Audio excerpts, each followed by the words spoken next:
Assalamualaikum warahmatullahi wabarakatuh. Perkenalkan, nama saya Muhammad Hasan Fajri dengan NIM 240101110294.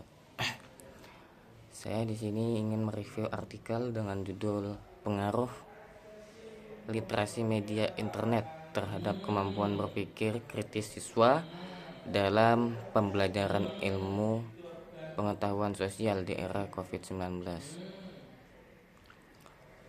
Alasan saya memilih artikel ini karena relevansi topik dan konteks COVID-19. Artikel ini sangat relevan karena mengkaji pengaruh literasi media internet terhadap kemampuan berpikir kritis siswa selama pembelajaran jarak jauh di era COVID-19.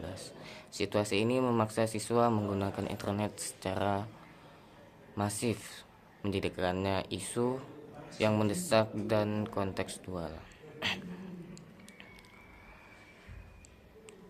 Kajian lintas disiplin. Artikel ini menyoroti bagaimana masalah sosial yang muncul akibat derasnya informasi, seperti hoaks dan penipuan, menjadi kajian penting dalam pembelajaran ilmu pengetahuan sosial. IPS bertujuan membekali siswa dengan kemampuan berpikir kritis untuk memecahkan masalah sosial tersebut. Dan latar belakangnya, perkembangan digitalisasi dan mudahnya akses informasi membuat masyarakat termasuk siswa menjadi pengguna aktif media sosial. Rata-rata 3 jam 14 menit setiap hari di Indonesia. Penggunaan ini terutama untuk hiburan menimbulkan kekhawatiran akan dampak terutama untuk negatifnya. Kemampuan ini dalam mencari, menemukan dan menggunakan informasi kredibel. Selain itu, kegiatan pembelajaran jarak jauh daring selama masa COVID-19 juga membuat siswa sangat bergantung pada internet sebagai sumber informasi. Selanjutnya ada keterbaruan penelitian.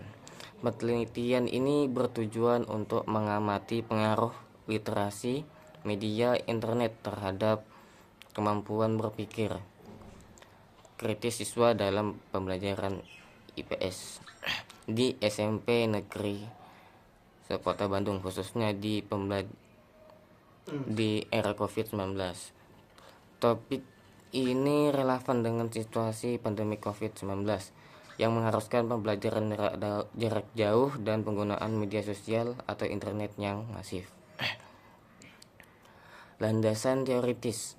Jadi ini ada literasi media, kemampuan untuk memahami, menganalisis dan mengakses dan memproduksi pesan komunikasi massa. Lebih kompleks, literasi media berkaitan dengan pendidikan media berpikir kritis dan aktivitas memproses informasi. Metodenya yakni survei langsung dilakukan dengan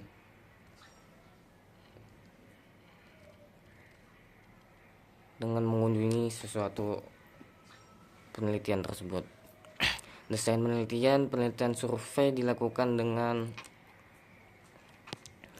mengambil data dari sampel yang diambil dari populasi untuk menemukan kejadian relatif, distribusi dan hubungan antar variabel.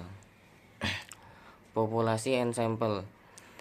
Subjek penelitian adalah siswa negeri di Kota Bandung. Jumlah responden sampel ini adalah 383 orang. Dan teknik pengumpulan data menyebarkan seperangkat daftar pertanyaan atau pernyataan tertulis kepada responden. Instrumen pengumpulan data yakni adalah kuesioner atau bisa dibilang angket Alat yang digunakan adalah angka tentang berpikir kritis peserta di media internet. Selanjutnya ada analisis data, yakni analisis data menggunakan alat bantu program komputer. Ada selanjutnya critical analysis, meliputi uji hipotesis, yakni membandingkan T hitung dan T tabel serta nilai signifikan dengan alfa. Dan analisis regresi untuk mengetahui besarnya pengaruh. Selanjutnya ada lesson learned. Literasi media internet memiliki pengaruh besar 45% terhadap kemampuan berpikir kritis siswa dalam pembelajaran IPS. Oleh karena itu, kemampuan berpikir kritis perlu dilatihkan secara berkelanjutan, salah satunya itu melalui proses pembelajaran agar siswa mampu menilai informasi yang benar, memecahkan masalah, dan bersaing di abad 21. Hal-hal apa saja yang perlu diperbaiki pada artikel penelitian ini? Yakni kejelasan metode. Meskipun metode survei disebutkan penjelasan mengenai teknik sampling, pengambilan sampel, tidak rinci di bagian metode, hanya menyebutkan subjek penelitian, siswa SMP negeri di Kota Bandung, dan jumlah sampel. Jadi minusnya ini kejelasan metode. Mungkin itu saja yang bisa saya review dari artikel tersebut. Assalamualaikum warahmatullahi wabarakatuh.